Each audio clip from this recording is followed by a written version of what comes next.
एक आदमी था जो जानता था कि कोई भी आसानी से सैन्य क्षेत्र में घुसपैठ नहीं कर सकता, लेकिन उसने अपने इलेक्ट्रिक स्कूटर को पूरी गति से बढ़ा दिया, बिना ये जाने कि सैन्य नेताओं से संपर्क करने का यही एकमात्र तरीका था। कुछ ही दिन पहले वो एक जबरन ट्रांसपोर्टर के रूप में दूसरी दुनिया में जागा था। मुश्किल से जीवित रहने के बाद वो जोम्बी से भरी दुनिया से जान बचाकर निकलने में कामयाब रहा। लेकिन 10 घंटे में उसे फिर से उस खूनी, असहाय और कमजोर दुनिया में ट्रांसपोर्ट कर दिया जाएगा। वो केवल अधिकारियों से मदद मांग सकता था। उस समय, जैसा कि उसने चाहा था, वो पूछताछ कक्ष की कुर्सी पर बैठा था, जिसके सामने कमांडर फांतियान रुई जाली के दूसरी तरफ बैठा था। कमांडर ने कहा, क्या तुम जानते हो कि सैन्य क्षेत्र में घुसपैठ करना बहुत गंभीर अपराध है? उस आदमी ने कड़वी मुस्कान के साथ कहा, मुझे पता है, लेकिन अब केवल तुम ही हो जो मेरी मदद कर सकते हो। फांतियान रुई ने माथा सिकोड़ते हुए कहा, अगर तुम्हें कोई समस्या है तो पुलिस के पास जा सकते हो, कम्युनिटी के पास जा सकते हो, सरकार के पास जा सकते हो। तुम सैन्य क्षेत्र में घुसपैठ करते हो, इसका क्या मतलब है? अब इस बात के पर्याप्त कारण है कि तुम किसी दूसरे देश का जासूस हो। उसके पूछताछ के सामने उस आदमी ने फिर से सिर हिलाया और कड़वी मुस्कान के साथ कहा, मैं नहीं हूं। मैं सुझाव देता हूं कि उस टैबलेट की तुरंत जांच कराई जाए। आखिरकार मेरे पास ज्यादा समय नहीं बचा है। कमांडर ने तिरस्कार से मुस्कुराते हुए कहा, तुम्हारा क्या मतलब है कि तुम्हारे पास ज्यादा समय नहीं बचा है? तुम अजीब हरकतें कर रहे हो। उसने तकनीकी विभाग को पूछताछ कक्ष में बुलाने का आदेश दिया। तकनीकी विभाग के लोग जल्दी से आ गए। उन्होंने कंप्यूटर लिया, उसे खोला और आंतरिक संरचना देखने के बाद तुरंत चिल्ला उठे, ये मुख्य मेमोरी नहीं है, ये इंटेल या एएमडी नहीं है, ये संभवतः कुंजौ की एक विशेष मेमोरी है। मैं सुझाव देता हूं कि देश के शीर्ष विशेषज्ञ इसे तुरंत डिकोड करें। जब तकनीकी सैनिक ने बात करना समाप्त किया, फान तियान रुई का चेहरा तन गया। हालांकि वो अभी भी उस आदमी की बातों पर विश्वास नहीं करता था। उसने सैटेलाइट फोन का उपयोग करके सुरक्षा कार्यालय से संपर्क किया और उनसे देश के शीर्ष विशेषज्ञों को लाने को कहा। केवल आधे घंटे के भीतर बिना पहचान के एक काली गाड़ी बेस में आ गई। राष्ट्रीय सुरक्षा कार्यालय के जैनिलोन और डॉक्टर यूहिनवी ने पूछताछ कक्ष में प्रवेश किया। जैसे ही यिंगी अंदर आया, उसे टैबलेट के प्रति बहुत आकर्षण महसूस हुआ और उसने सहज रूप से उसे पकड़ लिया। रोशनी में इसकी जांच की और फिर इसे अलग करना शुरू कर दिया। जब उसने आंतरिक संरचना देखी तो वो हौंफने लगा। यह मदरबोर्ड पृथ्वी के किसी भी मॉडल से संबंधित नहीं है। सीपीयू सिलिकॉन का नहीं, बल्कि कार्बन का है। जैनिलोन ने संदेह से पूछा, कार्बन से तुम्हारा क्या मतलब है? क्या तुम कह रहे हो कि यह एक ऐसी तकनीक है जो पृथ्वी की तकनीक को काफी हद तक पार कर जाती है? एक उच्च स्थिरता वाला नैनोमीटर चिप। साथ ही यह भी कहा जा सकता है। ये कहते हुए यूहिनवी ने एक विराम लिया और अविश्वसनीय स्वर में खिड़की से बाहर देखते हुए कहा, यह बहुत संभावना है कि यह किसी अन्य अंतरिक्ष सभ्यता का उत्पाद है। ये वाक्य सुनकर जेनिलोन ने अपनी आंखें बड़ी कर लीं। फान रुई का चेहरा उदास हो गया। अचानक खबर ने उसके ज्ञान के साथ गहरा संघर्ष पैदा कर दिया। थोड़ी देर बाद उसने मेज पर थप्पड़ मारा और उस आदमी पर चिल्लाया, ये कंप्यूटर तुम्हें कहां से मिला? उस आदमी ने गुस्से से भरी नजरों से उसकी तरफ देखा, लेकिन साथ ही आश्चर्य भी था, और शब्द दर शब्द कहा, दूसरी दुनिया से। एक दुनिया जो ज़ॉम्बी से भरी हुई है। जैसे ही उसने बात करना समाप्त किया, उसने फांतियान रुई की आंखों को तुरंत सिकुड़ते देखा। अगले ही सेकंड उसने फिर से मेज पर थप्पड़ मारा। बकवास। अगर तुम ऐसी बकवास करते रहे तो मैं तुम पर सैन्य कानून के तहत मुकदमा चलाऊंगा।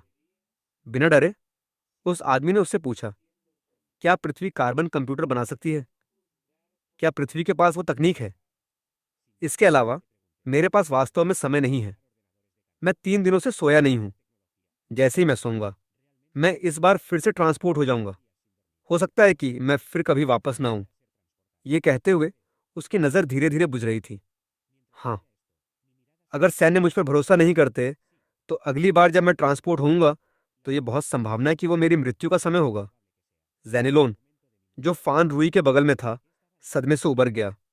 उसके शब्दों को सुनकर उसने तुरंत गंभीर स्वर में पूछा, तुम्हारा क्या मतलब है? समझाओ। उस आदमी ने कहा, मेरी कलाई पर एक टाइमर है। जब टाइमर शून्य पर पहुंच जाता है तो मुझे जबरन उस जोम्बी से भरी दुनिया में ट्रांसपोर्ट कर दिया जाएगा। अब 7 घंटे और 58 मिनट बचे हैं। जेनिलोन मेरी बातें सुनकर विचार में पड़ गया। फान रुई ने देखा कि जेनिलोन उस पर विश्वास करने वाला लग रहा था और तुरंत बोला, जेनिलोन, तुम सच में उस पर विश्वास करने वाले हो, है ना? जबकि जेनिलोन अपने विचारों में खोया हुआ, उसने उसे नजरअंदाज कर दिया और बगल में रखी अलग की गई टैबलेट को ले लिया और यिंगुई से पूछा, क्या तुम्हें लगता है कि ये पृथ्वी का है? यिंगुई ने थोड़ा उत्साही स्वर में सिर हिलाते हुए कहा, पृथ्वी ऐसा नहीं है कि वो पृथ्वी की तकनीक का तिरस्कार करती है, लेकिन भले ही पृथ्वी को 50 साल और दे दिए जाएं, तुम ऐसा कुछ नहीं बना सकते। तुम्हें सैकड़ों साल चाहिए होंगे। ये निश्चित रूप से अलौकिक तकनीक होनी चाहिए। जैनिलोन ने सुना और सिर झुका लिया। एक पल के लिए चुप रहा। फिर उसने मेरी तरफ देखा और कहा, मैं तुम पर विश्वास करता हूं, लेकिन कृपया मेरे विश्वास का सम्मान करो। देश के विश्वास का सम्मान करो। फिर जैनिलोन ने अपना विशेष फोन लिया और कहा, नमस्ते, मैं राष्ट्रीय सुरक्षा कार्यालय का उप निदेशक हूं। मुझे महत्वपूर्ण मामलों की रिपोर्ट करनी है। मुझे तत्काल रासायनिक रक्षा सैनिकों की तैनाती का अनुरोध करने की आवश्यकता है। फोन रखने के बाद जैनिलोन ने मेरी तरफ देखा और कहा, अब तुम जो कुछ भी जानते हो वो सब बताओ। एक शामिल व्यक्ति के रूप में ये दृश्य देखकर मेरा तनावग्रस्त दिल आखिरकार शांत हो गया। मैंने वो सब कुछ बता दिया जो मैं जानता था। 2 दिन पहले अचानक मेरी आंखों के सामने एक टाइमर दिखाई दिया। टाइमर के शून्य पर पहुंचने के बाद मेरी आंखों के सामने एक नीला पोर्टल दिखाई दिया, जिसने मुझे अंदर खींच लिया। जब मुझे होश आया तो मैं एक सुनसान शहर में था, जो ज़ोंबी से भरा हुआ था, जो केवल फिल्मों में दिखाई देते हैं। मेरे हाथ के पीछे भी 12 घंटे का टाइमर दिखाई दिया। पहले तो मैं बहुत उत्साहित था। मैंने सोचा कि सपना झूठा था, लेकिन जब मैं गिरा तो उस वास्तविक दर्द ने मेरे दिमाग पर गहरी छाप छोड़ दी। मुझे पता चला कि यह सपना नहीं था, मैं वास्तव में यात्रा कर चुका था। मैं इस ज़ोंबी दुनिया में तब तक भागता रहा जब तक कि 12 घंटे का टाइमर समाप्त नहीं हो गया। मैं पृथ्वी पर लौट आया। मुझे पूर्वाभास है कि अगर मैं फिर से सो गया तो बहुत संभावना है कि मैं फिर से उस डरावनी दुनिया की यात्रा करूंगा। इसलिए मैं 3 दिनों से सोया नहीं हूं। मैं और अधिक नहीं सह सकता। इसलिए मैं तुम्हारे लिए कंप्यूटर लेकर आया हूं। उम्मीद करता हूं कि देश मेरी मदद कर सकता है। ये कहने के बाद दृश्य फिर से शांत हो गया। ऐसा लग रहा था कि हर कोई इस अविश्वसनीय खबर को पचा रहा था। आखिरकार जेनिलोन सबसे पहले प्रतिक्रिया करने वाला था और उसने 2 रासायनिक रक्षा सैनिकों को मुझे अलग थलग करने और रक्त परीक्षण करने के लिए बुलाया। लेकिन अंत में जेनिलोन ने पूछा, तुम यहां कैसे आए? उस आदमी ने कहा, मैं बस से आया था। गेट पर पहुंचकर मैं सामने बुजुर्ग वाहन की दुकान पर गया और उनमें से एक बुजुर्ग वाहन खरीदकर अंदर भागा। उसके बोलते ही जेनिलोन के माथे पर पसीने की बूंदें आने लगीं। उसने कहा, क्या तुम जानते हो कि अगर तुम किसी वायरस के वाहक हो तो पूरी बस, पूरी सड़क और यहां तक कि पूरा शहर तबाह हो सकता है? सौभाग्य से जल्द ही मेरे रक्त परीक्षण के परिणाम आ गए और मैं किसी भी वायरस से संक्रमित नहीं था। जैनिलोन ने राहत की सांस ली, लेकिन फिर भी उसने अपनी सतर्कता नहीं छोड़ी और जब रासायनिक रक्षा सैनिक आए तो उसने उन सभी लोगों को अलग थलग कर दिया जो मेरे संपर्क में आए थे। धूम धूम। कई विशाल हेलीकॉप्टर भी धूम धूम करते हुए आए। सुरक्षा कार्यालय के निदेशक यूओडोन एक वरिष्ठ नेता के रूप में आए और मुझे देखने के बाद उन्होंने गंभीर भाव से मुझे देखा और कहा, तुम सच में यात्रा कर सकते हो। मेरे सकारात्मक उत्तर के बाद उन्होंने मेरे कंधे पर थप्पड़ मारा और पूछा, पोर्टल कितने समय तक खुला रह सकता है? क्या बड़े हथियार ले जाए जा सकते हैं? मैंने समय का अनुमान लगाया और उत्तर दिया, यह केवल 1 मिनट के लिए ही खुला रह सकता है। 1 मिनट के बाद मुझे जबरदस्ती अंदर खींच लिया जाएगा और पोर्टल गायब हो जाएगा। आयाम लगभग 2 मीटर ऊंचे और 2 मीटर चौड़े हैं। बड़े हथियार शायद पार नहीं होंगे। फिर मेरे सामने खड़े यूडोंग ने पूछा कि वहां की दुनिया कैसी थी। यूडोंग ने सुना और एक पल सोचा। वो मुड़ा और जेनिलोन को आदेश देने लगा, तुरंत वॉर ड्रैगन, क्रेजी ड्रैगन और ब्लैक ड्रैगन की 3 विशेष बलों की कुलीन टीमों को तैनात करो। साथ ही एक राष्ट्रीय व्यापक वैज्ञानिक अनुसंधान टीम, पर्यावरण विश्लेषकों और सीलबंद कवच सूट वाला एक चिकित्सा कक्ष भी तैनात करो। इसके अलावा जैविक रिसाव संकट की उपेक्षा नहीं की जा सकती। राष्ट्रीय परमाणु हमले के बहाने तुरंत प्रथम स्तरीय योजना शुरू करो। पूरे देश में सभी शीर्ष स्तरीय परमाणु अनुसंधान संस्थान 1 सप्ताह के लिए अस्थायी रूप से प्रतीक्षा अवस्था में प्रवेश करते हैं। तुरंत निष्पादित करो। आधे घंटे बाद पूरा देश उबल पड़ा। अनगिनत टेलीविजन एक आपात स्थिति का प्रसारण कर रहे थे। कृपया निवासियों, सहयोग करें। बेस में अनगिनत बख्तरबंद वाहन रवाना हो गए। लड़ाकू विमानों की कतारें आसमान में छा गईं। सुरक्षा सूट पहने सफेद कोट वाले कर्मचारी नांदू बेस पर पहुंच गए। तीनों टीमें, ब्लैक ड्रैगन, क्रेजी ड्रैगन और वॉर ड्रैगन, भी सैन्य वाहनों पर चढ़कर पूरी तरह से सशस्त्र होकर बेस पर पहुंच गईं। सैन्य हवाई अड्डे पर एकत्रित होकर यूडोंग ने अपनी वर्दी पहनकर सबके सामने खड़े होकर उन्हें देखा और कहा, साथियों, आप एक अत्यंत खतरनाक मिशन को अंजाम देने वाले हैं जो मानवता के भाग्य से संबंधित है। अब जो लोग नहीं जाना चाहते वे पीछे हट सकते हैं। मैं वादा करता हूं कि कोई प्रतिशोध नहीं होगा। जो लोग मिशन को अंजाम देने वाले हैं, कृपया अब अपनी वसीयत लिखें। देश उसे आपके परिवारों तक पहुंचाएगा। दृश्य शांत हो गया। केवल तेज सांस लेने की आवाज बची थी। वे अक्सर मिशन करते हैं, लेकिन इस तरह का वसीयत लिखने का मिशन उन्होंने कभी नहीं देखा था। इसका मतलब है कि ये मिशन अत्यंत खतरनाक है। मृत्यु दर बहुत अधिक है। थोड़ी चुप्पी के बाद एक सैनिक ने कागज निकाला और लिखा, पिताजी, माँ, मेरे बेटे, मैं अवज्ञाकारी हूँ। मैं तुम्हारे लिए वापस आता हूँ। कृपया मेरे लिए मत रोना। मैं बस वही कर रहा हूँ जो एक सैनिक को करना चाहिए। लिखने के बाद उसकी आंखों से बड़े बड़े आंसू गिरे। उसने गंभीरता से अपना नाम लिखा। फिर दूसरे ने, तीसरे ने, चौथे ने। एक के बाद एक सैनिक ने अपने लिखे पत्र एक धातु के डिब्बे में रख दिए। 8 मिनट बाद यूगो ने गंभीरता से धातु के डिब्बे को बंद कर दिया। उसने इसे सहायक को सौंप दिया, सैनिकों की वीरता की कल्पना करते हुए। उसकी आवाज दृढ़ थी। साथियों, आप सभी महान हैं। आप मरने वाले नहीं हैं। ये देश की आशा के लिए है। कुछ दिन पहले हमारे देश के एक नागरिक ने गलती से एक अंतरिक्ष समय द्वार और एक सदी की यात्रा करने की क्षमता की खोज की थी। सैनिकों ने सोचा, अंतरिक्ष समय द्वार के माध्यम से यात्रा करना, क्या ये सच है? क्या ये विज्ञान कथा नहीं है? नीचे खड़े विशेष बलों के सैनिक अपने दिलों में संदेह पैदा किए बिना नहीं रह सकते थे। जल्दी से ऊपर खड़े यूडोंग को फिर से टोका गया। उसने कहा, उस विदेशी दुनिया में जहां यात्रा की गई थी, वह एक ऐसी दुनिया है जो ज़ोंबी से पूरी तरह नष्ट हो चुकी है। ये बहुत खतरनाक है। और वो नागरिक पहली यात्रा पूरी कर चुका है, जिसने मेरी सभी बातों की पुष्टि की है। लेकिन वायरस के प्रसार का तंत्र अभी भी स्पष्ट नहीं है। दुनिया की विशिष्ट स्थिति ज्ञात नहीं है। इसलिए आपका मुख्य मिशन उसे फिर से यात्रा करने में मदद करना है, डेटा और नमूने एकत्र करना है। सबसे महत्वपूर्ण बात, उसकी सुरक्षा सुनिश्चित करना है। समझे? समझ गया। फिर यूडोंग ने मेरी तरफ देखा और पूछा, कितना समय बचा है? मैंने कहा, 5 घंटे और 30 मिनट। यूडोंग ने कहा, पहले आराम करो, बाकी हम पर छोड़ दो। फिर यूडोंग ने प्रत्येक टीम के नेताओं को सम्मेलन कक्ष में बुलाकर विशिष्ट युद्ध योजना की रूपरेखा तैयार करना शुरू किया। इस बीच ज़ोंबी दुनिया में उत्तरजीविता नियम नामक एक मैनुअल को गुप्त रूप से एक बंद प्रिंटिंग प्रेस में मुद्रित किया गया था। रातों रात 90 मिलियन से अधिक प्रतियां मुद्रित की गईं और अनगिनत निवासियों में वितरित की गईं। अगली सुबह मैं लड़ाकू विमान के पास हवाई अड्डे पर था। मेरे चारों ओर यूगोडॉन और 3 कुलीन टीमें थीं। मैंने अपने सामने टाइमर को देखा। 4, 3, 2। टाइमर के समाप्त होने पर मेरे सामने नीली रोशनी फैल गई। मेरे सामने लगभग 1 मीटर से अधिक की दूरी पर यह लगभग 2 मीटर ऊंची रोशनी में संघनित हो गई। सबने अपनी आंखें खोलीं और मेरे सामने की रोशनी को देखा। उनके चेहरे पर डरावने भाव दिख रहे थे। यह सच था, वास्तव में एक पोर्टल है। प्रत्येक टीम के नेता स्तब्ध रह गए। मेरे बगल में खड़ा यूओ भी उस समय अपनी आंखें चौड़ी कर रहा था, लेकिन केवल कुछ सेकंड के बाद उसका चेहरा फिर से स्टील की तरह दृढ़ हो गया। उसने प्रत्येक टीम की तरफ देखा और कहा, विशेष बलों की टीम, प्रवेश करने की तैयारी करो। उसके पीछे चलो। याद रखो, हर कीमत पर। विशेष बलों की टीम और बाकी के प्रवेश करने के बाद वैज्ञानिक सहायता टीम कई उपकरण लेकर जल्दी से भीतर आ गई। अंत में यूगोडॉन ने मेरी तरफ देखा और कहा, साथी, तुम्हारी यात्रा शुभ हो। इस बार देश तुम्हारे पीछे है। विदेशी दुनिया, मैं फिर से आ रहा हूं, लेकिन इस बार मैं अकेला नहीं हूं। मेरे पीछे मेरी मातृभूमि है। मेरे प्रवेश के साथ चकाचौंध नीली रोशनी चमक उठी। फिर यह जल्दी से सिकुड़ गया। मेरी आंखों के सामने की छवि अंधेरी हो गई। जब मुझे होश आया तो मैं पहले से ही एक शांत शहर में था। टूटी हुई दीवारें, हर जगह मलबा था। जमीन पर कई लाशें पड़ी थीं जो पहले ही सूख चुकी थीं। वैज्ञानिक सहायता टीम आसपास की लाशों का निरीक्षण कर रही थी। टीम के सदस्य जिन्होंने पहला कदम रखा था, वे पहले से ही अपने उपकरणों के साथ आसपास की निगरानी कर रहे थे। मैंने गहरी सांस ली। अभी भी उसी स्थान पर जहां मैं पिछली बार था। ऐसा लगता है कि यात्रा का स्थान निश्चित है।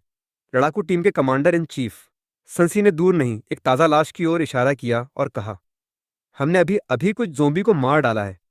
उनकी कमजोरी सिर में है। एक बार केंद्रीय तंत्रिका तंत्र नष्ट हो जाने पर ज़ोंबी मर जाएंगे। वैसे टाइमर क्या है? इस बार मैंने अपनी रेटिना पर समय देखा और राहत की सांस ली। 24 घंटे। संसी ने सुनने के बाद एक पल सोचा और कहा, एक बार वैज्ञानिक सहायता टीम नमूना लेना समाप्त कर ले, हम तुरंत रवाना हो जाएंगे। 10 मिनट से अधिक समय के बाद वैज्ञानिक सहायता टीम ने नमूना लेना समाप्त कर लिया था। एक टीम सदस्य 11 के सामने दौड़ा और बोला, रिपोर्ट, पास में कोई जीवित नहीं बचा है। पश्चिम में ज़ोंबी झुंड दक्षिण की ओर बढ़ रहा है। पूर्व में कम ज़ोंबी हैं। पूर्व की ओर बढ़ने की सिफारिश की जाती है। संसी ने सिर हिलाया। सभी टीमों का ध्यान। वॉरवुल्फ टीम आगे का नेतृत्व करेगी।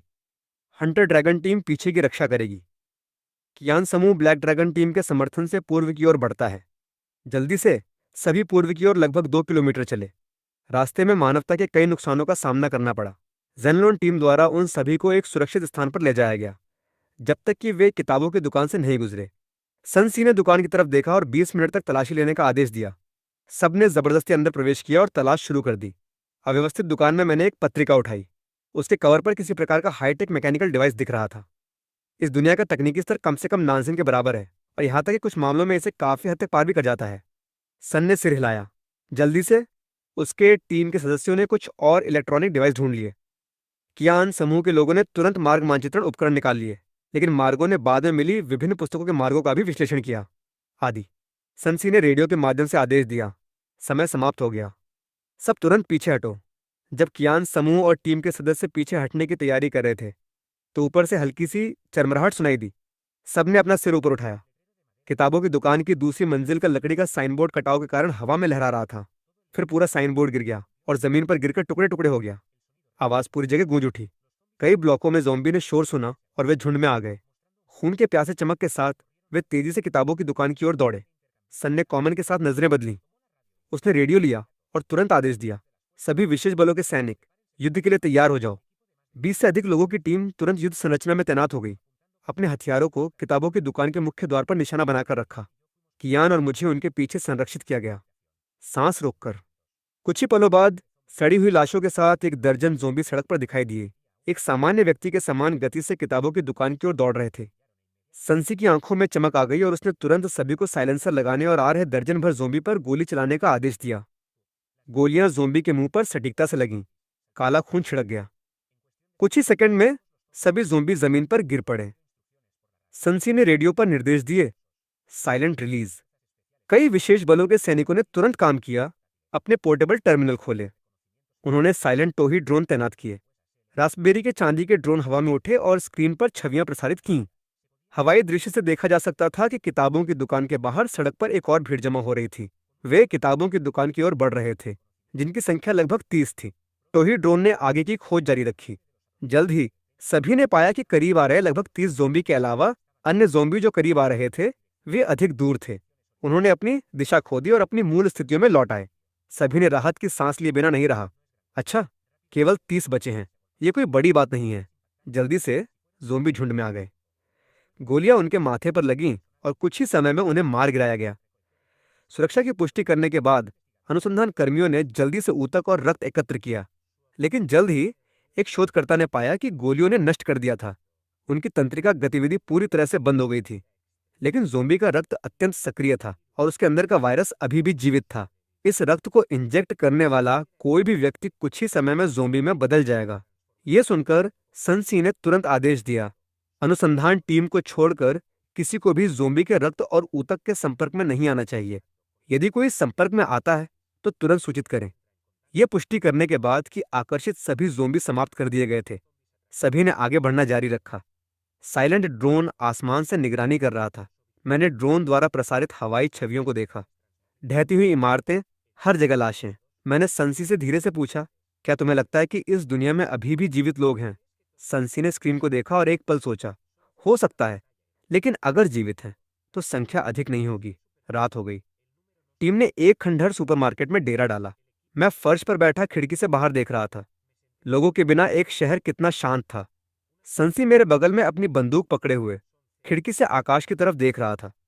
उसने कहा, हाँ, वहां चांद को देखो, ये पृथ्वी के चांद से कहीं बड़ा है। आसपास के तारों की व्यवस्था और चमक आदि पृथ्वी से पूरी तरह से अलग हैं। मैंने उसकी नजर का पीछा किया। अज्ञात तारे अंधेरी रात में चमक रहे थे। उस समय संसी का वॉकी टॉकी बजा, कप्तान, मुझे लगता है कि बाहर कुछ गड़बड़ है, बाहर निकलो और देखो। सुनने के बाद संसी ने तुरंत रात्रि दृष्टि चश्मा पहना और बाहर देखा। मैंने भी रात्रि दृष्टि चश्मा पहना और बाहर देखा। मैंने लगभग 3,0,4,0,0 मीटर की दूरी पर सड़क पर कई टेढ़ी मेढ़ी आकृतियों को घूमते देखा, लेकिन दिन के मुकाबले ज़ॉम्बी की स्थिति बेहतर थी और उनकी गति दिन की तुलना में बहुत अधिक थी। अनुसंधान टीम के लोग रक्त ऊतक के नमूनों के साथ पास आए। उसने धीरे से कहा, रक्त गतिविधि में परिवर्तन के आधार पर हम अनुमान लगाते हैं कि रात में ज़ोंबी की शारीरिक क्षमताएं लगभग दोगुनी हो जाती हैं और उनकी मानसिक स्थिति भी उत्तेजना की स्थिति में प्रवेश कर जाती है। खतरा काफी बढ़ जाता है। गंभीर चेहरे के साथ संसी ने सुनने के बाद अपने अधीनस्थों को 3 समूहों में विभाजित होने और रात्रि पहरा देने के लिए बारी बारी से आदेश दिया। अगले दिन जब ज़ोंबी की गतिविधियां धीमी हो गईं, तो टीम एक आवासीय इमारत के अंदर तेजी से आगे बढ़ती रही। उन्हें एक सड़ी हुई लाश मिली। सिर और उसके पीछे की दीवार पर गोलियों के छेद और रेडियोधर्मी खून के निशान थे और एक बिखरी हुई पिस्तौल थी। वैज्ञानिक अनुसंधान टीम ने पुष्टि की कि कोई खतरा नहीं था। पिस्तौल ली और उसे सील कर दिया। अंततः उन्हें अज्ञात पाठ वाली एक पुरानी डायरी मिली। वैज्ञानिक अनुसंधान टीम ने उसे रख लिया। टीम आगे बढ़ती रही और जल्दी ही एक बाढ़ के बाहरी इलाके में पहुंच गई। सबके उस पर से कूदने के बाद वे तुरंत दूर के चौक में घनी भीड़ में सिकुड़ गए। ज़ॉम्बी की घनी भीड़, कम से कम हजारों की संख्या में। मैंने अनजाने में अपनी सांस रोक ली और बगल में संसी को देखा। संसी का चेहरा भी कुछ पीला पड़ गया था। उसने दूरबीन निकालकर देखा और पाया कि उन हजारों ज़ॉम्बी के बीच कुछ ज़ॉम्बी काफी अजीब थे। उनकी त्वचा अब पीली नहीं थी, बल्कि हरी नीली थी। त्वचा के नीचे की मांसपेशियां सूजी हुई थीं। यहाँ तक कि दिन के समय भी वे 1 सेकंड से भी कम समय में आसपास की हलचल को देख सकते थे और उनकी आंखें पूरी तरह से धुंधली नहीं थीं। संसी ने दूरबीन रखी और इशारों के माध्यम से टीम को एक पार्किंग स्थल तक पहुंचने तक आगे बढ़ना जारी रखने का आदेश दिया। मेरी आंखों में टाइमर 20 मिनट से अधिक समय दिखा रहा था। सन ने तुरंत इसे वापसी दूरी के रूप में उपयोग करने का फैसला किया। उसने आसपास के सैनिकों को सतर्क रहने और चुपचाप समय बीतने की प्रतीक्षा करने का आदेश दिया। जल्दी से मेरी आंखों में टाइमर 5 सेकंड पर पहुंच गया। 5, 4, 3, 2, 1। एक बार फिर मेरी आंखों में नीली रोशनी की एक किरण दिखाई दी, जो मेरे सामने एक नीले टेलीपोर्टेशन प्रकाश पथ में संघनित हो गई। टीम के सदस्यों ने पीछे की रक्षा की और मैं और वैज्ञानिक अनुसंधान टीम पहले प्रकाश पथ में प्रवेश किए। फिर संसी ने टीम के सदस्यों को एक एक करके प्रकाश पथ में प्रवेश करने का आदेश दिया। दूसरी तरफ मेरी आंखों के सामने फिर से सब कुछ अंधेरा हो गया। जब मैं फिर से प्रकट हुआ तो मैं पहले ही नानसिन लौट आया था। यूगोडॉन के कुछ मिनट इंतजार करने के बाद मैं तुरंत आइसोलेशन कैप्सूल में प्रवेश कर गया। टेलीपोर्ट होकर लौटने वाले टीम के सदस्य भी अलग अलग आइसोलेशन कैप्सूल में प्रवेश कर गए। फिर संतृप्ति कीटाणु शोधन किया गया। सब कुछ समाप्त होने के बाद रोग नियंत्रण केंद्र के कर्मचारियों ने यूगोडॉन को सूचित किया कि कोई संक्रमण नहीं पाया गया था और कीटाणु शोधन पूरा हो गया था। मैं भी आइसोलेशन कैप्सूल से बाहर आया, लेकिन जैसे ही मैं बाहर आया, मैंने यूगोडॉन को अपने आसपास के लोगों से गंभीर चेहरे के साथ कहते सुना, "यह थोड़ा अजीब है। उस दुनिया की तकनीक और स्तर के साथ उन्हें केवल इस वायरस से समाप्त नहीं किया जाना चाहिए था। कोई दूसरा कारण होना चाहिए। वे डिकोडिंग विशेषज्ञ आ गए हैं। यदि ऐसा है तो उन्हें हमारे द्वारा लाई गई पुस्तकों को तुरंत डिकोड करने दें।" युगो ने सभी मामलों को व्यवस्थित करना समाप्त करने के बाद उसने मेरी तरफ देखा और पूछा, "टाइमर पर कितना समय बचा है?" मैंने अपने सामने टाइमर को देखा और थोड़ा आश्चर्यचकित हुए बिना नहीं रहा। टाइमर बदल गया था। पिछली 2 बार यह हर 24 घंटे में टेलीपोर्ट होता था, लेकिन इस बार ये 48 घंटे में बदल गया था। फिर मैंने ये बात यूगोडॉन को बता दी। युगो के सुनने के बाद उसने कुछ सेकंड सोचा और कहा, "यह भी एक अच्छी बात है। तुम आराम कर सकते हो और हम भी अधिक तैयारी कर सकते हैं।" फिर यूगोडॉन कमांड रूम में लौट आया। उसने जल्दी से एक दस्तावेज जारी किया। ज़ोंबी दुनिया का पहला चरण समाप्त हो गया है। कोई वायरस रिसाव नहीं पाया गया है। राष्ट्रीय परमाणु संरक्षण ड्रिल तुरंत उठा ली जाए। दस्तावेज जारी होने के साथ सभी समाचार और इंटरनेट इस संदेश का प्रसारण करने लगे। ड्रिल में भाग लेने वाले हजारों लोग तुरंत उत्साहित हो गए। सभी खुशी से रोते हुए एक दूसरे से लिपट गए। मैं बुरी तरह डर गया था। मैंने सोचा था कि हम वास्तव में युद्ध में जाने वाले थे। अच्छी बात है, युद्ध नहीं हुआ। एक बार युद्ध शुरू हो जाए तो पता नहीं कब समाप्त होगा। उसी समय देश भर के अनगिनत लेखन विशेषज्ञ वैज्ञानिक अनुसंधान भवन में विशेष लिपियों के अध्ययन में लगे हुए थे।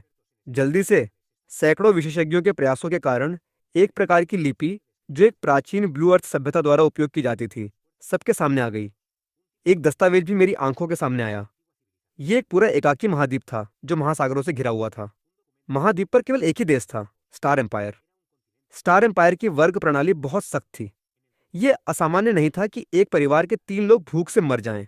स्टार एम्पायर के सम्राट ने एक ऐसी दवा विकसित करने का आदेश दिया जो लोगों को आज्ञाकारी बनाए, लेकिन गलती से एक तंत्रिका वायरस विकसित हो गया। यह वायरस संक्रमितों को तर्क खोने, न खाने, न पीने, लेकिन क्रियाशील रहने और आदेशों का पालन करने में सक्षम बना सकता था। साम्राज्य के एक वैज्ञानिक अनुसंधान अधिकारी ने अपने नोट्स में कहा, "हमने भोलेपन से सोचा कि हमने मनुष्यों को नियंत्रित करने के लिए एक दवा प्राप्त कर ली है, लेकिन हमने बुरे जीवित लाशों का निर्माण किया जो आत्माओं को खा जाते हैं।" स्टार एम्पायर के सम्राट हमारे शोध के परिणामों को जानकर उत्साहित हो गए। उन्होंने कहा, "वफादारी को कारण की आवश्यकता नहीं होती, बिना कारण के बेहतर है। आज्ञाकारिता ही वास्तविक कारण है। उसने आदेश दिया कि संक्रमितों को जनरेटर में बदल दिया जाए और सुझाव दिया कि उन्हें विशेष हुड और दस्ताने पहनाए जाएं ताकि संक्रमित दिन रात जनरेटर के पहियों पर पैर रखें। बाद में सम्राट ने निरीक्षण किया और जोर से हंसा। उसने कहा, मरने के बाद भी मैं देश के लिए योगदान दे सकता हूँ। ये सच्ची वफादारी है। उसके बाद सम्राट ने पूरे देश में बिजली संयंत्र बनवाए, बेहोश संक्रमितों को घूमते हुए पहियों से बांधकर दिन रात बिजली पैदा की। अंत में उसने अपना हाथ जनता की ओर भी बढ़ाया, अनगिनत लोगों को संक्रमितों में बदल दिया और उन्हें बिजली संयंत्रों में फेंक दिया, यहाँ तक कि अंततः देश की 80% आबादी संक्रमित हो गई थी। सम्राट ने सोचा कि उसने अनंत ऊर्जा में महारत हासिल कर ली है, लेकिन वो नहीं जानता था कि वे नर्क के चांदी के धागे थे। जब उन्नत ज़ोंबी संगठन ने कार्य किया तो बिजली संयंत्र पर आक्रमण कर दिया गया। सेना संक्रमितों से हार गई। सम्राट ने पूरी सभ्यता के मांस और रक्त का उपयोग करके एक नए प्रकार के प्रक्षेपण प्राणी विकसित किए। बाद में उसने ये भी देखा कि उच्च स्तर के संक्रमितों ने सहयोग करना सीख लिया, उन्होंने रेंगना सीख लिया, उन्होंने जटिलता सीख ली। उस समय उसे पता चला कि सब कुछ समाप्त हो गया था, पूरी तरह से समाप्त। जानकारी पढ़ने के बाद मेरे दिल में कुछ अवर्णनीय महसूस हुआ। एक विशाल साम्राज्य इतनी आसानी से ढह गया। दोपहर में यूहिन ने भी मुझे ढूंढ लिया। उसने कहा, विश्लेषण की गई जानकारी में एक नक्शा भी है। उत्तर में 200 किमी दूर एक केंद्रीय फोटोलिथोग्राफी कारखाना और एक बड़ा परिवर्तन ऊर्जा केंद्र है। आपके द्वारा लाए गए लेखों और जानकारी के अनुसार प्रोब चिप, फोटोलिथोग्राफी तकनीक और बड़े परिवर्तन समारोह। तकनीक हमसे कम से कम 50 साल आगे है। यदि हम उस फोटोलिथोग्राफी कारखाने से कुछ डेटा पुनर्प्राप्त कर सकें तो ये बहुत संभावना है कि लैंसिन में एक ऐतिहासिक सफलता आएगी। इसलिए मैं सुझाव देता हूं कि अगली बार आप उत्तर की ओर बढ़ें। यूहिंगवी को विदा करने के बाद मुझे युगोडॉन से एक सूचना मिली। अगली ट्रांसमिग्रेशन स्थिति को एलेन्योर में स्थानांतरित कर दिया जाएगा। तुम्हें लेने वाला विमान पहले से ही रास्ते में है। जल्द ही मैं विमान में चढ़ गया और खिड़की से बाहर देखते हुए आह भरी। कितना विडंबनापूर्ण है, इतनी उन्नत तकनीक वाली सभ्यता को जैविक युद्ध में उलझना पड़ा, जैविक हथियारों पर शोध करना। जल्द ही विमान उतरा और मैं नीचे उतरा। धूल में लिपटी गर्म हवा के एक झोंके ने मेरे चेहरे को थपथपाया। एक युवा महिला पास आई और बोली, नमस्ते, मैं इंसिनू हूं, आपकी मनोवैज्ञानिक। मैंने संसी को देखा जो लंबे समय से इंतजार कर रहा था। संसी मुस्कुराया और बोला, अब तुम एक अंतर्राष्ट्रीय स्तर के संरक्षित वस्तु हो। हमें डर है कि उस दुनिया में तुम्हें कुछ ऐसा सदमा लगेगा जो तुम्हारे मानसिक स्वास्थ्य को प्रभावित करेगा। ये महिला वो विशेषज्ञ है जिसे देश ने तुम्हारे लिए मनोवैज्ञानिक के रूप में नियुक्त किया है। मैंने बिना कुछ कहे सिर हिलाया और अपने सामने टाइमर को देखा। 2 घंटे बचे हैं।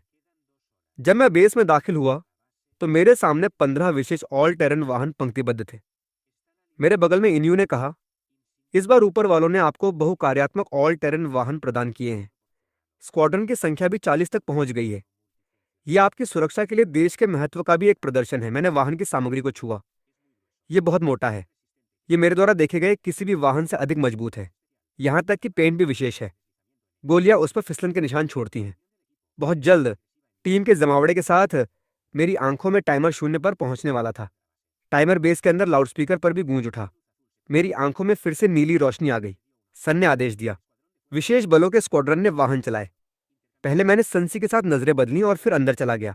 वैज्ञानिक अनुसंधान समूह ने भी पीछा किया। मेरी आंखें फिर से अंधेरी हो गईं। जब मुझे होश आया तो मैं फिर से उस ज़ोंबी से भरी दुनिया में दिखाई दिया। ये बार पिछली बार से अलग है। इस बार ट्रांसमिग्रेशन सीधे उस पार्किंग स्थल में दिखाई दिया जहां मैं पहले गया था। ड्राइवर की सीट पर संसी ने रेडियो के माध्यम से निर्देश प्रसारित किए। हंटर ड्रैगन स्क्वाड्रन सबसे आगे है, ब्लैक ड्रैगन स्क्वाड्रन पीछे है। मैं और वैज्ञानिक अनुसंधान समूह बीच में जाएंगे। वॉर ड्रैगन स्क्वाड्रन किनारों पर जाएगा। आगे बढ़ने का लक्ष्य उत्तर में 200 किमी दूर ग्ल्यू में बड़ा परिवर्तन ऊर्जा केंद्र है। ये पुष्टि करने के बाद कि सभी को निर्देश मिल गए, काफिला तुरंत रवाना हो गया। इंजन की गर्जना ने आसपास के ज़ोंबी को आकर्षित कर लिया। काफिले के ऑल टेरन वाहनों ने आसानी से समस्या का समाधान कर दिया, सीधे कई ज़ोंबी को टक्कर मार दी। वाहन के शीर्ष पर यांत्रिक ध्वनि आई और ड्रोन हवा में उड़ गए। पास के क्षेत्र की टोह ले रहे थे और आसपास के इलाके को वास्तविक समय में प्रसारित कर रहे थे। सब कुछ व्यवस्थित होने के बाद संसी ने अपनी नजर निगरानी से हटा ली और मेरी तरफ देखकर पूछा, टाइमर क्या है? इस बार मैंने अपने सामने टाइमर को देखा। 3 दिन। संसी ने यह सुनकर माथा सिकोड़ लिया। इस बार इतना लंबा है। मैं मुस्कुराया और बोला, इन ट्रांसमिग्रेशन के बाद मुझे पूर्वाभास है कि कुछ और ट्रांसमिग्रेशन का अनुभव करने के बाद मैं पोर्टल के विशिष्ट समय को नियंत्रित करने में सक्षम हो जाऊंगा। यह सुनकर संसी की आंखें चमक उठीं।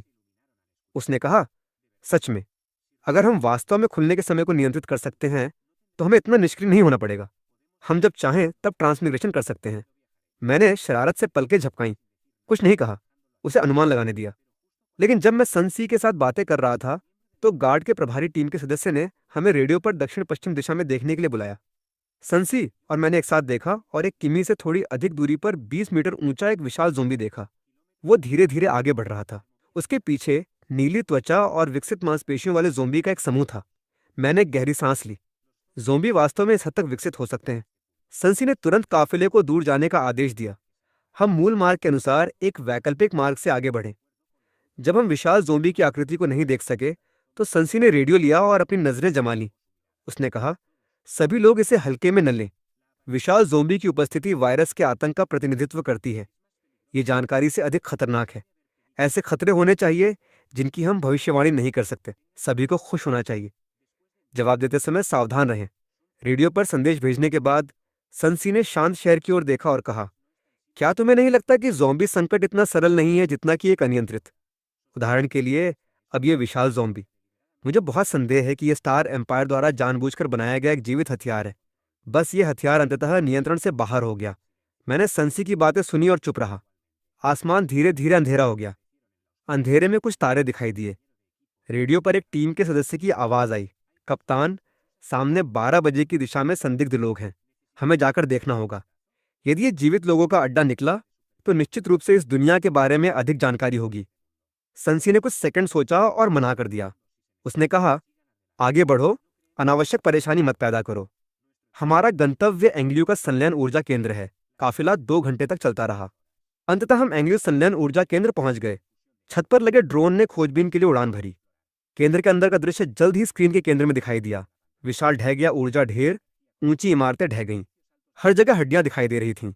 बहुत सारे बुरी तरह क्षतिग्रस्त सैन्य उपकरण भी हैं, जो दर्शाता है कि यहाँ एक क्रूर लड़ाई हुई थी। ड्रोन की खोज समाप्त हो गई। सनसी ने तुरंत एक परिचालन आधार स्थापित करने का आदेश दिया और तुरंत काफिले में एक गार्ड टीम छोड़ दी। उसने कहा, यदि कोई स्थिति हो तो तुरंत रिपोर्ट करें। बाकी मेरे साथ आओ। सभी मुख्य चैनल के माध्यम से धीरे धीरे आगे बढ़ें।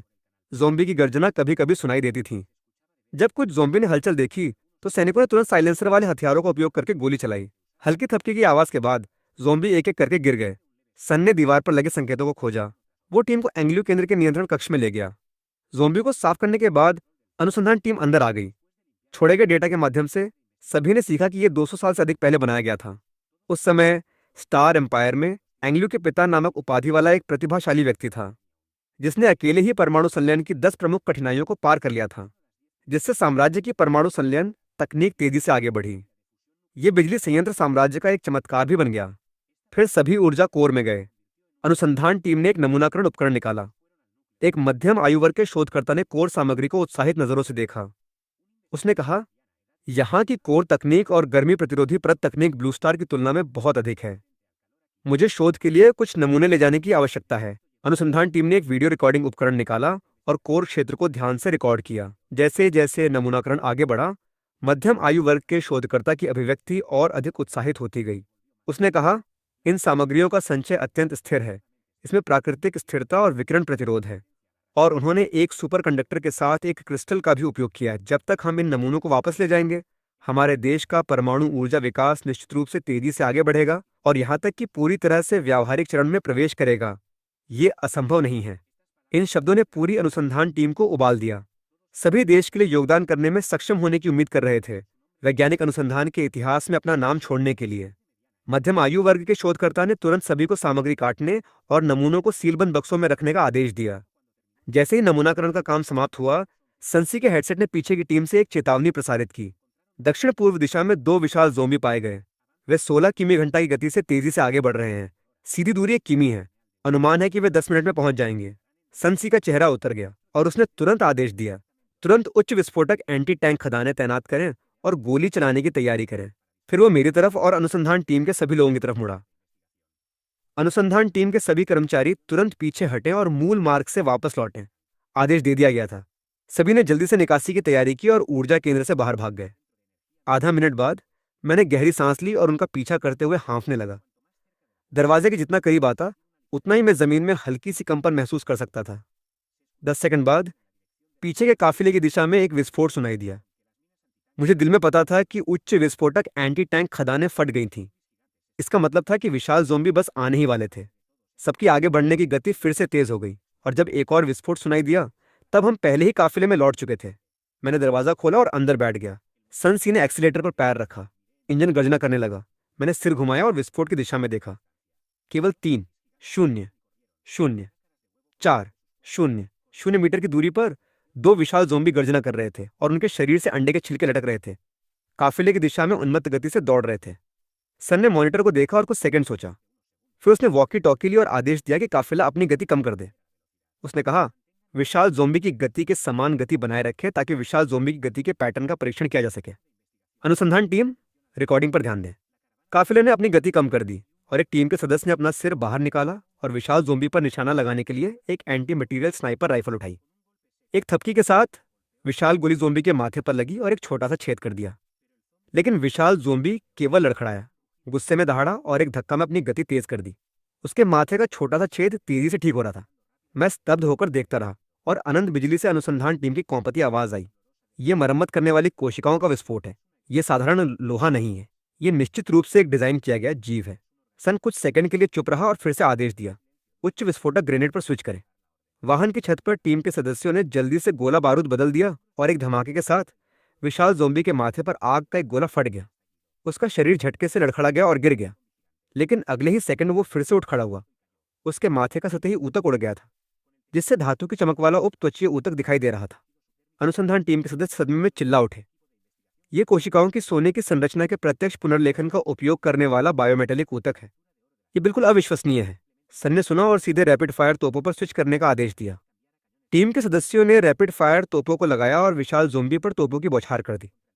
बार बार विस्फोटों की आवाज के बाद विशाल ज़ोंबी फिर से जमीन पर गिर गया, लेकिन जल्दी से उठ खड़ा हुआ। वो काफिले की ओर दौड़ता रहा। उसके शरीर के केवल कुछ क्षेत्रों में धातु की चमक दिख रही थी। अनुसंधान टीम जल्दी से एक निष्कर्ष पर पहुंची। साधारण हथियार अप्रभावी हैं। विशाल ज़ोंबी की शारीरिक शक्ति अत्यंत उच्च है। आग से हमले का प्रयास किया जा सकता है। सन ने तुरंत आदेश दिया, व्यक्तिगत थर्मोबैरिक बम तैयार करें। सभी वाहन सुरक्षित दूरी पर पीछे हटे। एक छोटा सा मशरूम बादल गर्जना के साथ उठा और हजारों डिग्री का उच्च तापमान बह गया। गर्मी की एक लहर ने चेहरे को झुलसा दिया और जब गर्मी की लहर और आग की रोशनी कम हो गई तो विशाल ज़ोंबी के ऊतक की बाहरी परत भी उच्च तापमान से कोलाइडल अवस्था में जल गई थी। लेकिन वो अभी भी नहीं मरा था और लड़खड़ाते हुए खड़ा हो गया। वो बिना किसी निश्चित दिशा के भटकने लगा। अनुसंधान टीम ने रेडियो पर सूचना दी कि विशाल ज़ोंबी की दृश्य और घ्राण प्रणाली उच्च तापमान से नष्ट हो गई थी। विशाल ज़ोंबी की कोशिका पुनर्प्राप्ति गति के अनुसार गणना की गई कि इसमें 2 दिन लगेंगे, जिसका अर्थ है कि उच्च तापमान की लपटें उन्हें एक निश्चित अवधि के भीतर बना सकती हैं। खतरा काफी कम हो गया है। सन ने यह सुनकर सामरिक ड्रोन जारी करने का आदेश दिया। सफेद फास्फोरस बम और थर्माइट बम लॉन्च करें। वाहन की छत से कई ड्रोन उड़ान भर गए, सीधे गोला बारूद लेकर। शेष विशाल ज़ोंबी पर एक गर्जना के साथ सफेद फास्फोरस बम और थर्माइट बम विस्फोट हो गए। उच्च तापमान की लपटें ज़ोंबी के शरीर पर फैल गईं। विशाल ज़ोंबी ने दर्द की चीख निकाली और जल्दी से अपनी दृष्टि और गंध खो दी। वो बिना सिर के मक्खी की तरह बेतहाशा दौड़ने लगा। परीक्षण कार्य पूरा हो गया। सन ने तुरंत काफिले को गति बढ़ाने और दूर जाने का आदेश दिया। 1 घंटे बाद गंतव्य पर पहुंच गया। सभी ने जबरदस्ती विकृत मिश्र धातु का दरवाजा खोला और जो देखा वो अराजकता थी। हर जगह लड़ाई के निशान थे। गोलियों के खोल के टुकड़े हर जगह थे। सन ने एक टूटे हुए गोल चिप का एक टुकड़ा उठाया और उसे अनुसंधान को दे दिया। शोधकर्ता ने इसे अपने हाथों में लिया और टुकड़ों को देखकर आश्चर्य से कहा, यह एक डिटेक्टर की गुप्त संरचना है।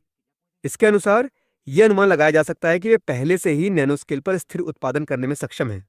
अनुसंधान टीम ने फिर दीवार के कोने में मशीन को देखा। थोड़ा अध्ययन करने के बाद उन्होंने कहा, यह एक क्वांटम इंटेलिजेंट कैलिब्रेशन सिस्टम है। इसकी मशीनों को श्रम की आवश्यकता नहीं है। मशीनें स्वयं त्रुटियों को ठीक कर सकती हैं। सभी गहराई में जाते रहे और तकनीक से भरी लिथोग्राफी मशीनों की एक के बाद एक पंक्तियां उनकी आंखों के सामने आ गईं। अनुसंधान टीम ने परीक्षण के लिए पता लगाने वाले उपकरण निकाले और जल्दी से एक निष्कर्ष पर पहुंचे। स्टार्टअप सिस्टम क्षतिग्रस्त है, लेकिन नियंत्रण तर्क अभी भी बरकरार है। कोर एक दोलन हस्तक्षेप मोटर है और यह भी पूरा है।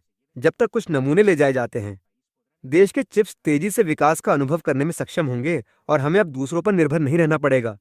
सन की आंखों में खुशी की एक किरण चमकी और उसने टीम के सदस्यों से प्रमुख मॉड्यूल को अलग करने में मदद करने को कहा। उन्होंने उन्हें भंडारण बक्सों में रख दिया और आगे बढ़ने की तैयारी की। उस समय अनंत बिजली ने गार्ड टीम की आवाज प्रसारित की। कप्तान, जीवित बचे लोग पास आ रहे हैं। 3 लक्ष्य, अभी तक कोई हथियार नहीं मिला है। ये सुनकर सब हैरान रह गए। वास्तव में जीवित बचे लोग हैं। सन भी थोड़ा हैरान था और उसने तुरंत इलोन टीम को अनुसंधान टीम के साथ बातचीत करने के लिए संगठित किया और साथ ही पोर्टेबल ड्रोन से वास्तविक समय की छवियां खोली। इलोन टीम और अनुसंधान टीम जीवित बचे लोगों के सामने रुक गई, लाशों के ढेर से अलग। जीवित बचे लोगों में से एक व्यक्ति जमीन पर लिख रहा था। अनुवाद के बाद उन्हें पता चला कि वो पानी और भोजन के बदले सोना देना चाहता था। इलोन टीम सोना नहीं चाहती थी। उन्होंने बस उन पर कुछ आपूर्ति फेंक दी और फिर उनसे कुछ जानकारी पूछी। उन्हें पता चला कि विशाल ज़ोंबी सबसे मजबूत अस्तित्व नहीं है, और भी अधिक डरावने ज़ोंबी हैं, लेकिन उन्होंने उन्हें कभी नहीं देखा है। ये लोग केवल 30 से 50 लोगों के एक छोटे से जीवित बचे लोगों के अड्डे से आते हैं। ज़ोंबी के प्रकोप के कारण के बारे में वे कुछ नहीं जानते। इयोन टीम ने फिर तीनों को जाने दिया। सभी इयोन टीम के साथ फिर से मिल गए और लिथोग्राफी मशीन की सामग्री खनन क्षेत्र में पहुंच गए। यहाँ एक दुर्लभ सुपर कंडक्टिंग कार्बन रिवेट अयस्क है। अनुसंधान टीम ने नमूने लिए, उन्हें कृत्रिम संश्लेषण का प्रयास करने के लिए पृथ्वी पर वापस ले जाने की योजना बनाई। एक बार सभी काम पूरे हो जाने के बाद सभी आराम करने के लिए काफिले में लौट आए। मैं सीट पर टिक गया। थकान की एक तीव्र अनुभूति ने मुझे अपने आगोश में ले लिया और मैं गहरी नींद में सो गया। जब मैं फिर से जागा तो मेरी आंखों में टाइमर केवल 5 मिनट का था। काफिला पहले से ही तैयार था। संसी ने मेरे कंधे पर थपकी दी और मुस्कुराते हुए कहा, सोमत, हम वापस जा सकते हैं। मैंने शर्मिंदगी से सिर हिलाया। जिस क्षण टाइमर 0 पर पहुंचा, परिचित नीले प्रकाश का पर्दा मेरी आंखों के सामने फैल गया और काफिला एक एक करके अंदर चला गया। मेरी आंखों के सामने सब कुछ अंधेरा हो गया और जब मुझे रोशनी मिली तो मैं पहले से ही एनएनयूआर के भूमिगत आइसोलेशन कैप्सूल में था। ऊपर के इलेक्ट्रॉनिक लाउडस्पीकर से आवाज आई, दोनों तरफ के वाहनों की वापसी की पुष्टि हो गई है। सभी कर्मचारी तैयार हो जाएं। संतृप्त कीटाणु शोधन कार्यक्रम सक्रिय करें। एक घने सफेद कोहरे ने तुरंत काफिले को अपनी चपेट में ले लिया। सफेद कोहरे के छंटने के बाद संसी और मैं दूसरों के साथ एक एक करके वाहन से बाहर निकले। वैज्ञानिक अनुसंधान टीम ने तुरंत परिणाम नेताओं को सूचित किए। संसी ने अपनी ओर से कार्रवाई के पाठ्यक्रम की सूचना दी। जब यूओडॉन ने विशाल ज़ोंबी के अस्तित्व के बारे में सुना तो उसने तुरंत फैसला किया, अगली बार जब हम पार करें तो ऑल टेरन वाहनों का उपयोग न करें, सीधे नए कवच भेदी प्रोजेक्टाइल से लैस मुख्य युद्धक टैंकों का उपयोग करें। इन शब्दों ने सम्मेलन कक्ष में सभी को स्तब्ध कर दिया। मुख्य युद्धक टैंक देश के मुख्य सक्रिय उपकरण हैं और कवच भेदी प्रोजेक्टाइल के साथ उनकी शक्ति आश्चर्यजनक है। ये मोर्टार से कहीं अधिक शक्तिशाली है। लेकिन यूगोडॉन ने बात करना समाप्त नहीं किया था और उसने फ्लेमथ्रोवर भी लाने का आदेश दिया। उसने कहा, व्यक्तिगत लड़ाई का राजा, इस हथियार की विस्फोटक शक्ति 6 टीएनटी बार के बराबर है। जब सभी ने यह खबर सुनी तो उन्होंने अपना मुंह इतना खोल दिया कि उसमें बत्तख के अंडों का एक गुच्छा समा सकता था। उन्होंने सोचा, हमारी सुरक्षा सुनिश्चित करने के लिए देश ने वास्तव में इस तरह के उच्च शक्ति वाले हथियार निकाल दिए। सम्मेलन कक्ष से बाहर निकलने के बाद इंसिनू ने मुझसे कुछ देर बात की। उसने मुझे आधे घंटे का प्रेरक भाषण दिया। अगली यात्रा में 5 दिन शेष होने के बारे में जानकर उसने सीधे मुझसे 4 दिन की छुट्टी मांग ली। अंत में इंसिनू और ब्लैक ड्रैगन टीम के 2 सदस्यों के साथ हम पीले पहाड़ पर चढ़ने गए। पहाड़ की ढलान पर मैं नीचे शहर के हजारों घरों की रोशनी को देख रहा था। अपने विचारों में खोया हुआ था। जब मैं जुआन मिंडिन की चोटी पर पहुंचा तो ठीक सूर्योदय का समय था। मैं जोर से चिल्लाया। डर का सारा जमा हुआ बोझ मुक्त हो गया। उसके बाद हम वापस मोड़ में आ गए। ये वो जगह है जहां मैं बड़ा हुआ हूं। लेकिन उतरने के कुछ ही घंटों बाद मेरी मुलाकात अपनी पूर्व प्रेमिका से हुई। वो एक आदमी के साथ हाथों में हाथ डाले चल रही थी, जिसने एक उच्च श्रेणी का सूट पहना हुआ था। वो सुइन था। सुई ने इनिनू को देखा। उसकी आंखें अचानक चमक उठीं। जैसे ही मैं जाने वाला था, उसने मुझे रोक लिया। सुई इंसिनू के पास गई, उसके चेहरे को देखा और एक लालची अभिव्यक्ति प्रकट की। उसने कहा, उसकी कीमत लगाओ। 10,000। ये क्या है? 5 लाख। तुम जो चाहो कह सकते हो। मैं इसे स्वीकार कर सकता हूं। आखिरकार तुम्हारे स्तर की सुंदरता वास्तव में दुर्लभ है। मैंने अपनी पूर्व प्रेमिका को देखा। वो शर्मिंदगी से मुस्कुराई, लेकिन फिर भी सुइन का हाथ नहीं छोड़ा। उसने सोचा, ये पैसे की शक्ति है। अगर वास्तव में काम नहीं करता है तो 1 मिलियन। सुई ने देखा कि इंसिनू प्रतिक्रिया नहीं कर रहा था और थोड़ा नाराज हो गया। ऐसा लग रहा था कि उसकी राय में इस दुनिया में कोई नहीं था जिसे पैसे से नहीं खरीदा जा सकता था। लेकिन वो जल्द ही स्तब्ध रह गया। इंसिनू ने 1 मिलियन सुनने जैसा भी नहीं किया। उसने मेरा हाथ पकड़ा और दूसरों की परवाह किए बिना पूछा, क्या ये तुम्हारी पूर्व प्रेमिका है? कुछ खास नहीं। ये कहने के बाद उसने दोनों के पीले चेहरों को नजरअंदाज कर दिया और सीधे मुझे खींच लिया। दोपहर में इंसिनू मुझसे पुरानी मजेदार कहानियों के बारे में बात कर रहा था। ब्लैक ड्रैगन टीम का एक सदस्य मेरे पास आया और फुसफुसाया, कोई तुम पर हमला करने वाला है। हमने पहले ही पास के सुरक्षा कार्यालय से संपर्क कर लिया है। तुम्हें सुरक्षा मामलों की चिंता करने की जरूरत नहीं है। मैंने अनजाने में सिर हिला दिया। मैं नीनू के साथ बातें करता रहा। 10 मिनट बाद सुरक्षा कार्यालय के लोग आ गए और उन्होंने जल्दी से संदिग्धों को पकड़ लिया। पूछताछ के बाद उन्हें पता चला कि ये लोग सुमिन के अधीनस्थ थे, क्योंकि सुमिन ने दिन के उजाले में सड़क पर अपना चेहरा खो दिया था। उसने मुझे सबक सिखाने के लिए लोगों को भेजा था। युवन को इसके बारे में पता चलने के बाद उसने कहा कि वो उसे कड़ी सजा देगा। उसने तुरंत सुमिन के पिता और पुत्र के अवैध कार्यों की गहन जांच करने के लिए लोगों को भेजा, साथ ही उनके पीछे के रिश्तों के नेटवर्क को भी, और उन सभी को जड़ से उखाड़ फेंका। कुछ ही दिनों में सुमिन के पिता और पुत्र को जेल में डाल दिया गया। मैं भी काफी मस्ती कर चुका था। ये देख कर कि टाइमर में 2 दिन बचे हैं, मैं इंसिनो और दूसरों के साथ एन्यूआर लौट आया और सनसी से मिला। फिर से रवाना होने की तैयारी कर रहा था।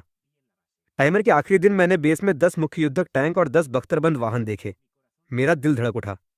सनसी ने एक तरफ बताया, चाहे टैंक हो या बख्तरबंद वाहन, ऊपर वालों की टीम कस्टम मेड है और नवीनतम रक्षा प्रणाली से सुसज्जित है।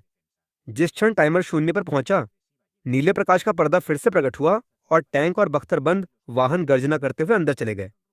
मैं टैंक के कमांड रूम में बैठ गया, रेडियो उठाया और कहा, इस बार टाइमर 3 दिन का है, समय काफी है। चलो चलते हैं उन विशाल ज़ॉम्बी को खोजने, आग की शक्ति का परीक्षण करें। सनसी के एक आदेश के साथ रडार ने ओवर फ्रीक्वेंसी खोज चालू कर दी। काफिले के आगे बढ़ने के तुरंत बाद उन्हें एक विशाल ज़ॉम्बी मिला। एक ड्रोन हवा में उठा। छवि टैंक के अंदर वास्तविक समय में प्रक्षेपित हुई, सीधे विशाल ज़ॉम्बी पर निशाना साधा, जो शहर के केंद्र में धीरे धीरे आगे बढ़ रहा था। उसके शरीर पर अभी भी बड़े बड़े जले हुए क्षेत्र थे। वो वही था जिसका हम पहले सामना कर चुके थे। वैज्ञानिक अनुसंधान टीम के लोगों ने आश्चर्य से कहा, वास्तव में इस प्रकार की सेलुलर गतिविधि उसे मूल रूप से कुछ ही दिनों में ठीक होने की अनुमति देती है। सनसी ने आदेश दिया कि टैंक नंबर 1 तुरंत विस्फोट करे। मुख्य बंदूक दागे। एक गर्जना के साथ विशाल प्रक्षेप पे सटीक रूप से लगा और विशाल ज़ोंबी का सिर सीधे नष्ट हो गया। सिर उड़ गया। जमीन अत्यधिक गर्म हो गई। थर्मल कैमरे ने सब कुछ कैप्चर कर लिया। प्रभाव को देखकर सभी को राहत महसूस हुई और रेडियो पर जुआन फू की आवाज सुनाई दी। अगर टैंक के गोले भी उसे नहीं मार सकते तो उन्हें बाद के मार्ग की फिर से योजना बनानी होगी। अनुसंधान टीम के लोग उत्साहित थे और विशाल ज़ोंबी के आंतरिक ढांचे का अध्ययन करने के लिए पूरे ज़ोंबी झुंड को खत्म करने का प्रस्ताव रखा। सनसी ने अनुरोध स्वीकार कर लिया और बख्तरबंद वाहनों को आगे बढ़ने का आदेश दिया। रॉकेट लॉन्चर और कई प्रकार की आग ने क्षेत्र को तबाह कर दिया, जल्दी से ज़ोंबी झुंड को खत्म कर दिया। सनसी ने फिर से ड्रोन को यह जांचने का आदेश दिया कि कहीं जीवित बचे लोग हैं या नहीं। एक बार सुरक्षा की पुष्टि हो जाने के बाद अनुसंधान टीम ब्लैक ड्रैगन स्क्वाड्रन की सुरक्षा के तहत विशाल ज़ोंबी के शरीर के पास पहुंची। ड्रोन की छवियों के माध्यम से मैंने शोधकर्ताओं को दस्ताने पहने हुए एक हथियार के साथ ज़ोंबी के शरीर को थपथपाते देखा, जिससे धातु की गूंज पैदा हुई। उन्होंने कमी स्कैनर निकाले। फिर उन्होंने कहा, अस्थि मज्जा का घनत्व पारंपरिक मिश्र धातुओं से अधिक है, कम से कम 300 मिमी मोटाई के कवच के बराबर। मुझे जांच के लिए एक भाग काट कर ले जाने की आवश्यकता है। एक उच्च परिशुद्धता इलेक्ट्रिक आरी जल्दी से शुरू हो गई। रडार ने जीवित बचे लोगों के एक समूह का स्कैन किया। ड्रोन ने पुष्टि की कि वे वही लोग थे जो पिछली बार मिले थे। टैंक बेतरतीब ढंग से उनकी दिशा में मुड़ गया। फिर वो आदमी जिसके साथ उन्होंने पिछली बार आपूर्ति का आदान प्रदान किया था, अनुवाद सॉफ्टवेयर के माध्यम से पास आया। उन्हें पता चला कि उसका नाम ड्यूक था। ड्यूक ने कहा कि उसका कोई बुरा इरादा नहीं था। जीवित बचे लोगों ने अपने हथियार डाल दिए। ब्लैक ड्रैगन स्क्वाड्रन ने जांच की कि यह सुरक्षित था। तब मैं टैंक से नीचे उतरा। वॉर ड्रैगन स्क्वाड्रन के सदस्यों ने तुरंत मुझे बचाने के लिए घेर लिया। ड्यूक की नजर मुझ पर पड़ी। उसने कुछ कदम आगे बढ़ाए, कृतज्ञता में हाथ जोड़े और कहा, बहुत बहुत धन्यवाद। पिछली बार आपने हमें जो आपूर्ति दी थी उससे हमें बहुत मदद मिली। मैंने कहा, यह कुछ भी नहीं है, बस पानी और भोजन है। वैसे आप लोग कहाँ से आते हैं? ड्यूक ने कहा कि वे पश्चिम में एक छोटे से जीवित बचे लोगों के अड्डे से आते हैं। वे इस बार भोजन की तलाश में निकले थे। यहाँ विस्फोट सुनकर वे ये देखने आए थे कि क्या हुआ। उसने उत्सुकता से यह भी पूछा कि हम कहाँ से हैं। उसने कहा कि उसने इतने शक्तिशाली हथियार कभी नहीं देखे थे। मैं मुस्कुराते हुए बोला, मैं बहुत दूर से आता हूँ। मैं यहाँ स्थिति की जांच करने आया था। ड्यूक की नज़र उसके पीछे टैंक और बख्तरबंद वाहन पर पड़ी। उसका चेहरा ईर्ष्या से भरा था। उसने कहा, आपके हथियार बहुत शक्तिशाली दिखते हैं, उन सभी हथियारों से अधिक शक्तिशाली जो मैंने देखे हैं। मैंने कहा, ये सब हमारे देश द्वारा विकसित किए गए हैं और इनसे भी अधिक शक्तिशाली हथियार हैं।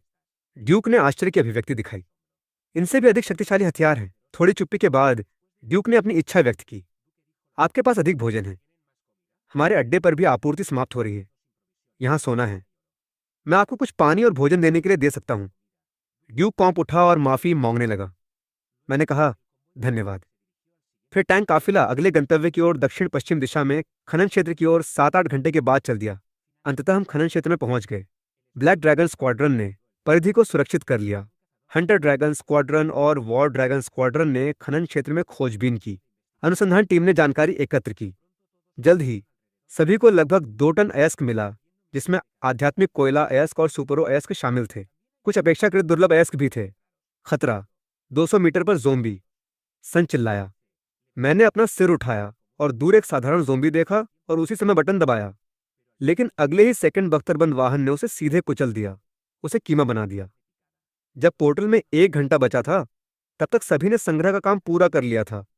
टैंकों और बख्तरबंद वाहनों में बैठकर बातें कर रहे थे। इस बार अच्छी फसल थी। हमने न केवल साजिश के ज़ॉम्बी को खत्म किया, बल्कि साजिश के ज़ॉम्बी के नमूने भी प्राप्त किए, बल्कि इतने सारे खनिज भी एकत्र किए। यदि इन खनिजों को वापस ले जाकर उन पर प्रयोग किया जाता है, तो देश का तकनीकी स्तर निश्चित रूप से काफी बढ़ जाएगा। मैंने सभी पर नजर डाली। सभी के चेहरे मुस्कुराहट से भरे हुए थे। मैं भी खुशी से मुस्कुराया। जल्द ही समय बीतने के साथ मेरी आंखों में टाइमर 0 पर पहुंच गया। पोर्टल फिर से खुल गया। सबकी आंखों के सामने नीली रोशनी दिखाई दी। लेकिन इस बार मुझे अपने दिल में कुछ अलग महसूस हुआ। मुझे एक विचार आया। इसे बड़ा करो। इस नीली रोशनी का किनारा वास्तव में थोड़ा फैल गया। इसे छोटा करो। अभी अभी फैला हुआ किनारा फिर से सिकुड़ गया। मेरा दिल धड़क उठा। मैंने फिर से कोशिश की। ये पोर्टल वास्तव में मेरे विचारों को महसूस कर सकता था। फिर मैंने इसे बंद करने और फिर खोलने के लिए नियंत्रित किया। ये नीली रोशनी वास्तव में बंद हो गई और फिर से खुल गई। मेरे आसपास के लोग ये देखकर स्तब्ध रह गए कि पोर्टल बंद हो रहा है और खुल रहा है। अंत में संसी ने कौंपती हुई पूछा, क्या तुम पोर्टल को नियंत्रित कर सकते हो? मैंने उत्साहित होकर उत्तर दिया, हाँ। संसी के चेहरे पर खुशी छा गई। उसने कहा, यह अब एक यादृच्छिक पोर्टल नहीं है, बल्कि एक स्थिर सीमा पार चैनल है। यह एक ऐतिहासिक स्तर की सफलता है, जिसका अर्थ है कि भविष्य की रणनीति में समायोजन की आवश्यकता हो सकती है। देश तेजी से विकसित होगा, एक नए अवसर में प्रवेश करेगा। उत्साह के बाद सभी ने टैंकों और बख्तरबंद वाहनों को पोर्टल की ओर चलाया। फिर से मेरी आंखों के सामने सब कुछ अंधेरा हो गया। जब मुझे होश आया तो मैं ओपनर लौट आया था। पोर्टल कीटाणु शोधन की एक श्रृंखला के बाद सन ने तुरंत इस खबर की सूचना दी। देश ने जल्द ही एक आदेश जारी किया, औपचारिक रूप से एक विश्व विकास आधार स्थापित करें। 1 सप्ताह बाद हजारों वैज्ञानिक शोधकर्ता आ गए। सैन्य और नागरिक इंजीनियरिंग निर्माण का विस्तार हुआ। सैकड़ों किलोमीटर और दर्जनों इमारतें कहीं से भी खड़ी हो गईं। 2 भारी हथियारों से लैस सिंथेटिक एल्यूमिनियम समूह आधार पर स्थापित किए गए थे। पोर्टल के अनुप्रयोग के बारे में मेरी समझ भी गहरी हो गई थी। मैं ऊर्जा प्रवाह को नियंत्रित कर सकता था। पोर्टल को 3 मोड में सेट कर सकता था। प्रवेश और निकास निषिद्ध, एक तरफा और 2 तरफा। बुधवार को मुझे राज्य से एक आदेश मिला। उन्होंने मुझे एक बड़े चौक में जाकर पोर्टल खोलने को कहा। मैं डर गया। जब मैं चौक में पहुंचा तो मैंने घनी भीड़ देखी। रॉकेट वाहनों और बख्तरबंद टैंकों के कई वाहन 7 या 8 पंक्तियों में खड़े थे। मैंने 10 मीटर से अधिक और 20 मीटर से अधिक लंबा मिसाइल लॉन्चर भी देखा। सदमे के बाद मुझे पता चला कि देश औपचारिक रूप से दूसरी दुनिया में कदम रखने वाला था।